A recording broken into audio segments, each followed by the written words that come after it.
Thumbnail দেখে নিশ্চয়ই বুঝে গেছে ফ্রাইড রাইস চিলি চিকেনের রেসিপি। আর এইটা তো বোরিং রেসিপি, সবাই বানায়, আমরা সবাই বানাতে পারি, তো আমারটা কেন দেখবে, তাই না? তো যেটা হচ্ছে ব্যাপার যে আমি বাড়ির জন্য বানাচ্ছিলাম আজকে, তো হঠাৎ মনে হলো যে তোমাদের সাথেও শেয়ার করি। আর স্পেশাল যেটা যেটা হচ্ছে আমি ইউটিউবে প্রচুর ভিডিও দেখেছি, ভিডিও দেখে যেটা মনে হচ্ছে যে ফ্রাইড রাইসগুলো কেমন যেন সবজি পোলাও টাইপের দেখতে লাগে, টেক্সচারটা ঠিক ফ্রাইড রাইস টাইপের আসে না। আমি বানাই একদম সেই রাস্তায় যেভাবে ফ্রাইড রাইস পাওয়া যায়, নিউ মার্কেটের গলিতে যে ফ্রাইড রাইসগুলো পাওয়া যায়, ঠিক ওই ফ্লেভারটা আমি আনতে চাই, ওইভাবেই আমি বানাই। তো প্লিজ দেখতে থাকো, আর আমি যেভাবে বানাচ্ছি ওইভাবে বানিয়ে দেখো যে কেমন খেতে হয়, টেস্টটা একদম আলাদা হবে। তো এখানে আমি প্রথমে চিলি চিকেনটা বানিয়ে নিয়েছি। চিলি চিকেন ভীষণই ইজি বানানো, আমরা যারা রান্না বান্না টুকটাক করি সবাই আমরা জানি। তো এখানে আমি যেটা বলবো যে একটা ছোটো টিপ দিয়ে রাখি যে চিলি চিকেন বানানোর সময় চিকেনগুলো যখন ফ্রাই করবো একটা একটা আলাদা আলাদা করে মিডিয়াম টু হাই ফ্লেমে দিয়ে কিন্তু ফ্রাইটা করো, কারণ লো ফ্লেমে দিলে কিন্তু জিনিসটা একদম সিদ্ধ সিদ্ধ টাইপের হয়ে যায়, ফ্রাই জিনিসটা হয় না। আর যেহেতু এটা অনেকক্ষণ ধরে ম্যারিনেট করে রাখা থাকে, নরম এমনি হয়ে যায়। তো ম্যারিনেশনের জন্য আমি এখানে নর্মালি যেরকম দিই, আমার 1 কিলোর উপরে চিকেন ছিল, আমি এখানে দিয়েছিলাম 2টো ডিম, কর্নফ্লাওয়ার, তার সাথে দিয়েছিলাম সয়া সস, তার সাথে দিয়েছিলাম জিরের গুঁড়ো, গোলমরিচের গুঁড়ো, আর দিয়েছিলাম একটা সিক্রেট মশলা। সিক্রেট মশলাটা কি, সেটা হচ্ছে মৌরি, গোলমরিচ, এলাচ আর স্টার নিয়ে সেটাকে আমি ভালো করে রোস্ট করে বেটে সেই মশলাটা দিয়েছিলাম, এতে ফ্লেভার অসম আসে। আর একটা জিনিস আমি বলবো যে আমি একদমই লাল লঙ্কা ইউজ করি না, যার জন্য আমার কোনো তরকারিতে কোনো কিছুতে আপনি রেড চিলি পাউডারটা দেখতে পাবেন না, যার জন্য আমার কিন্তু রান্নার কালারটা অতটা রেডিশ আসে না। তো এখানে আমি সস দেওয়াতে একটু কালারটা রেড কালারের আসবে, তো আমি অ্যাভয়েড করে একদম রেড চিলি পাউডারটা দেওয়া আমি চেষ্টা করি। আপনাদেরকেও বলবো যে আপনারাও অ্যাভয়েড করবেন, রেড চিলি খাওয়া অতটা ঠিক না। তো এখানে আমি আলাদা আলাদা করে একটা একটা চিকেন আমি ফ্রাই করছি, আর এদিকে আমি নিয়ে নেবো ফ্রাইড রাইসের জন্য চাল। তো এই ডিব্বার কোটোটায় আমি ঢাকনাটা দিয়ে চাল মাপছি, দেখে অবাক হবেন না, আমার এটাই খুব সুন্দর পরিমাপ, আমি খুব ভালোভাবে এতে আন্দাজটা করতে পারি। তো আমি এখানে নিয়ে নিয়েছিলাম নাফিস চাল। নাফিস চালে ফ্রাইড রাইস দেখতে সুন্দর হবে, কিন্তু অ্যাকচুয়ালি ফ্রাইড রাইস কিন্তু মোটা চালের হয়। তো আমার কাছে এখন চাল ছিল না বলে আমি নাফিস চালেরই এখানে বিরিয়ানি করছি। তো আমি এখানে চালটা ভালো করে ধুয়ে আমি রেখে দেবো, কিছুক্ষণ ভিজতে দেবো চালটা। আর চালের জলটা আমি আমার রূপচর্চার জন্য ইউজ করি, আপনারা সবাই জানেন চুলে আমি খুব নিয়মিত এটাকে লাগাই, আর আমার স্কিনের জন্য এটা খুব ভালো। তো এদিকে দেখুন যে ফ্রাইড রাইসের জন্য তো চাল ওখানে ভিজিয়ে রেখেছি, আর এখানে আমার চিলি চিকেনের জন্য চিকেনটা বেশ মোটামুটি ফ্রাই করা হয়ে গেছে। তো যেটা হয় চিলি চিকেনের জন্য চিকেন ফ্রাই করে কিন্তু রাখলে চিকেন কিন্তু উঠেই যায়, হাফ হয়ে যায় আমার মতে। তো যাই হোক, আমি 3টে স্টেপে চিকেনগুলোকে ফ্রাই করলাম, যেহেতু আমি অল্প অল্প করে চিকেনগুলোকে দিয়ে ফ্রাই করেছিলাম তো একটু টাইম লাগলো। আর এখানে আমি মৌরি, গোলমরিচ আর একটু এলাচ ভালো করে রোস্ট করে তারপরে এর উপরে আমি দিয়ে দিচ্ছি রসুন কুচি।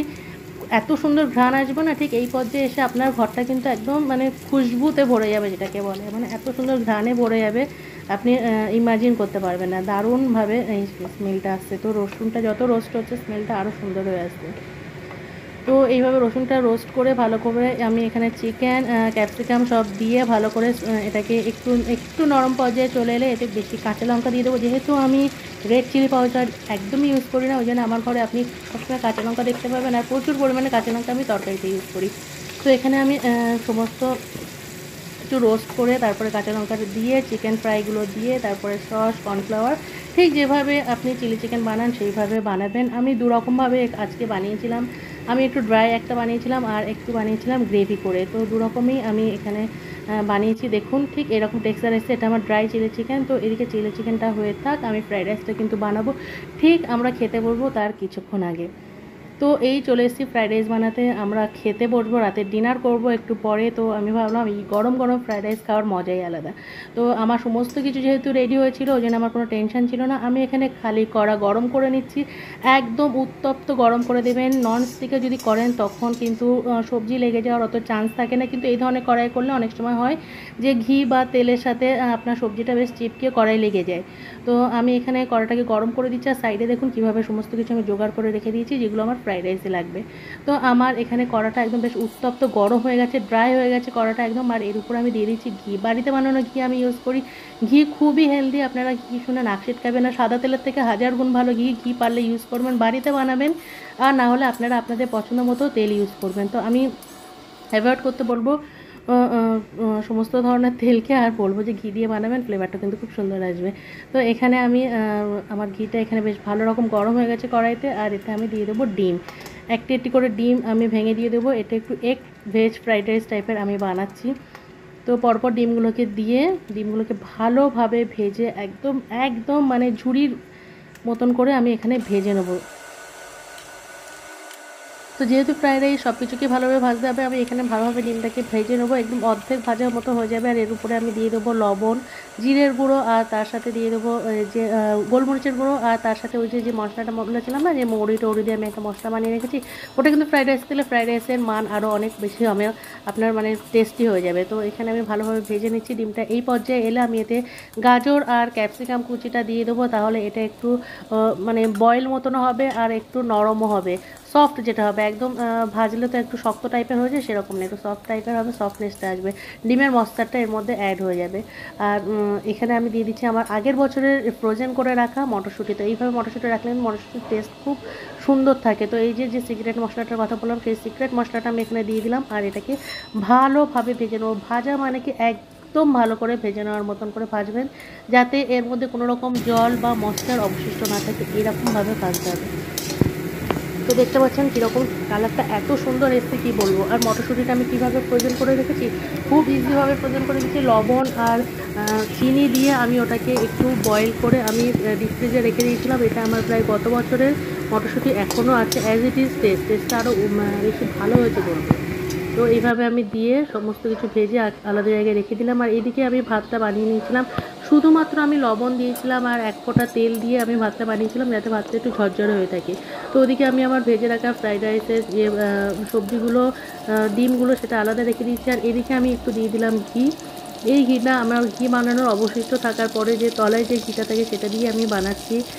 আর এখানে আমি দিয়ে দিলাম যে রসুন। তো ঘি বানানোর রেসিপি যদি আপনারা দেখতে চান, আমার চ্যানেলে দেখতে পারবেন আপনারা।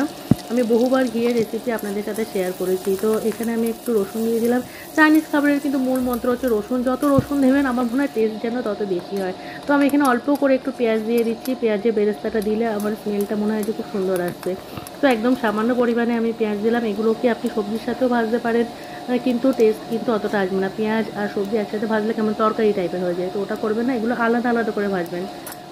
আর এখানে আমি আবারও প্রচুর পরিমাণে কাঁচা লঙ্কা দিয়েছিলাম। কাঁচা লঙ্কাগুলোকে আমি একটু ফাটিয়ে দিলাম। আপনি যদি চিড়ে দেন কাঁচা লঙ্কাগুলো, তখন কিন্তু কাঁচা লঙ্কাটা খুব বেশি ঝাল হয়ে যায়, কাঁচা লঙ্কা থেকে ঝালটা বেরিয়ে যায়। আর একটু করে ফাটিয়ে দিলে কী হয়, কাঁচা লঙ্কাগুলো আর ফুটে যায় না বা ফেটে যায় না, আর কিন্তু ফ্লেভারটা সুন্দর আসে। তো এরকম পর্যায়ে আসার পরে আমি এর মধ্যে দিয়ে দেবো বেঁচে থাকা আর একটু বাদাম, একটু সবজি যেগুলো আমার অল্প ফ্রাইয়ের দরকার, ঠিক সেইগুলো আমি দিয়ে এটাকে ভালোভাবে একটু নাড়াচাড়া করে, ঠিক টেক্সচারটা দেখেন এরকম পর্যায়ে চলে আসবে, এই অবধি আপনি এটাকে রেখে দেবেন।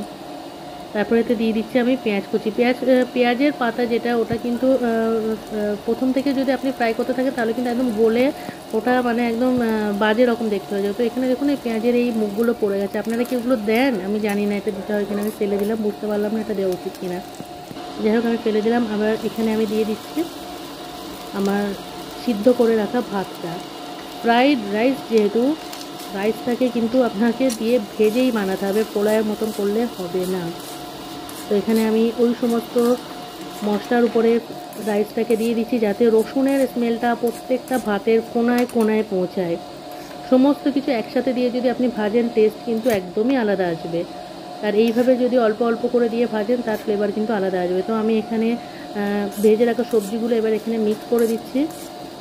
আমি ভালো করে এই ফ্রাইড রাইসটাকে জোর আঁচে এটাকে আমি ভেজে নিচ্ছি, এবং এর উপরে দিয়ে দেবো পর্যাপ্ত পরিমাণে মশলা।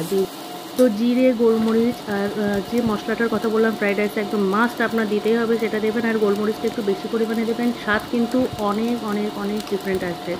তো আমি সমস্ত রকম মশলা দিয়ে এটাকে ভালোভাবে ভেজে নেবো, আর এটা ব্রাউন হওয়া অবধি অপেক্ষা করবো। প্রত্যেকটা ভাত যাতে সুন্দরভাবে ভাজা হয়, ঠিক নিউ মার্কেটের অলিতে গলিতে যেভাবে ফ্রাইড রাইসটা বেশ ছপাং ছপাং করে লোহার কড়াইয়ে ভাজে, আমি ঠিক সেভাবে ভাজছি। আর এখানে দিয়ে দিচ্ছি সস। তো ভাজা বেশ আমার ভাতটা হয়ে গেছে, দেখুন ভাতগুলোর টেক্সচারটা কেমন এসছে। আর এর উপরে আমি দিয়ে দেবো সয়া সস, চিলি সস আর টমেটো সস, সমস্ত রকমের সস দেবো। আর এই সসটা দিলে কিন্তু অসম হয়। প্লিজ চিনিটা অ্যাভয়েড করবেন, যথেষ্ট পরিমাণে মিষ্টি দেওয়া থাকে এই সসগুলোর মধ্যে, যথেষ্ট পরিমাণে টমেটো সস মিষ্টি হয়, তো মিষ্টিটাকে একদম অ্যাভয়েড করবেন। মিষ্টি দিলে কিন্তু আমার ভালো লাগে না, ফ্রাইড রাইস ঠিক মনে হয় না। তো এইভাবে একবার বানিয়ে দেখবেন কেমন লাগে। তো এখানে সসটা দিয়ে দেওয়ার পরে ভালোভাবে মেখে এটাকে একদম আবার ওই যে বললাম না, সে রাস্তায় কড়াইয়ের মধ্যে সেই বেশ বড় লোহার কড়াইয়ে ঝুমঝুম করে ভাজি। আমার ঠিক ওরকম একটা কড়া কেনার খুব শখ, যে যাতে আমি বেশ গোল গোল ঘুরিয়ে ঘুরিয়ে ফ্রাইড রাইসটাকে ভাজবো। তো এখানে আমি দারুণভাবে এটাকে ভেজে নেব। এসে কিন্তু আপনি একদম চুলোর আঁচটাকে হাই ফ্লেমে রেখে ভাজবেন, তাহলে কিন্তু ভাজাটা বেশ সুন্দর হবে। আর যখন চিটপিট চিটপিট করে একটা আওয়াজ বেরোতে থাকবে তখন বুঝবেন যে ভাজাটা হয়ে এসছে। তো এখনও আমার সেরকম কোনো আওয়াজ আসছে না, একটু ময়েশ্চার আছে এর মধ্যে। আর এখানে একটু ময়েশ্চারের ঘন্টা বাড়িয়ে দেওয়ার জন্য আমি এখানে পেঁয়াজ পাতা কুচি আমি এখানে দিয়ে দিচ্ছি। তো আমার যেটা বুঝতে পারছি না যে ফুলগুলো দিতে হয় কিনা, তো আপনারা আমাকে জানাবেন। তো আমি বুঝতে পারছি না, আমি এটাকে রিমুভ করে দিলাম, দিয়ে বাকি পেঁয়াজ পাতা কুচি যেটা রাখা ছিল ওটা, পেঁয়াজ পাতা কুচি সবসময় লাস্টের দিকে দেবেন, এই ঘ্রাণটাও থাকে, স্মেলটাও সুন্দর হয়, আর একদম নরম হয়ে যায় না। আর এর সাথে আমি দিয়ে দিলাম কাঁচা লঙ্কা। তো প্রচুর পরিমাণে কাঁচা লঙ্কা দিয়ে আবারও এটাকে আমি বেশ ভালো করে ভাজবো, ততক্ষণ পর্যন্ত ভাজবো যতক্ষণ এটা থেকে চিটপিট চিটপিট একটা আওয়াজ আসছে, ততক্ষণ অবধি এটাকে ভেজে একদম, এটা প্রায় আমার হয়ে এসছে, একদমই হয়ে গেছে। আর এটাকে আরেকটু রোস্ট করে নিয়ে এটা আমি গরম গরম পরিবেশন করবো। এদিকে 10টাও বেজে গেছে আর এটা আমাদের খাওয়ার টাইমও চলে এসছে। তো দেখুন টেক্সচারটা ঠিক এরকম এসছে, বেশ ব্রাউন ব্রাউন কালারের চলে এসছে পুরো কালারটা। আর এত সুন্দর স্মেল আসছে যেটা ভিডিওতে শেয়ার করা কোনোভাবেই সম্ভব না। আপনাকে নিজে বানিয়ে এটা খেতে হবে, না হলে আমি যদি কোনো দিন বানাই আমার ঘরের দাওয়াত খেতে চলে আসতে হবে। তো যাই হোক, 10টা বেজে গেছে, এখন আমি এগুলোকে সার্ভ করছি। তো চিলি চিকেনটা আমি আগেই বানিয়ে রেখেছিলাম, এটাকে একটু গরম করে নিলাম ড্রাই চিলি চিকেনটা। আর এখানে আমার আছে স্পাইসি ফ্রাইড রাইস। তো দারুণ স্বাদের আমাদের ডিনারটা আজকে হতে চলেছে। আমি তো আপনাদের সাথে সারাদিন ধরে শেয়ার করলাম যে কিভাবে আমি এই দুটো আইটেমকে বানালাম। আর এর সাথে কিন্তু আমি বানিয়েছিলাম গ্রেভি চিলি চিকেন। তো 2 রকম চিলি চিকেন আমাদের বাড়িতে 3 জন মেম্বারের জন্য বানিয়েছিলাম। আর এটা হচ্ছে আমার গ্রেভি চিলি চিকেন। গ্রেভি করাটাও ইজি, কর্নফ্লাওয়ার আর সমস্ত সস একটু গুলে গ্রেভিটাকে বানানো, এটাও খুব ইজি। আপনারা চাইলে ইউটিউবে আরও প্রচুর ভিডিও আছে, ডিটেলসে যদি চান তো আমি অন্য কোনো দিন আপনাদের সাথে রেসিপিটা শেয়ার করব। তো এখানে আছে আমার গ্রেভিওয়ালা চিলি চিকেন, আর এই ছিল ড্রাই চিলি চিকেন। তো আজকের রেসিপিটা কেমন লাগলো, আর অবশ্যই নিজেরা বানিয়ে কিন্তু একবার ট্রাই করবেন। এই মিষ্টি মিষ্টি খাবার থেকে একটু দূরে গিয়ে স্পাইসি খাবারটা ট্রাই করবেন। ঘরের হেলদি খাবার সবথেকে ভালো। রেস্টুরেন্টে গেলে তো আমরা খেতেই পারি, ওতে চাইনিজরা ওরাই চাইনিজ রেস্টুরেন্টে গেলে ওদের ফ্লেভার আমাদের ফ্লেভারের মধ্যে একটু পার্থক্য থেকেই যায়, কিন্তু আমি বলবো আপনার কাছে গ্যারান্টি যে এই খাবার খেলে আপনার শরীর কখনো খারাপ হবে না। তো যাই হোক, বানান, ভালো থাকুন, সুস্থ থাকুন, আর আমার ভিডিও দেখতে থাকুন। Tata, bye bye.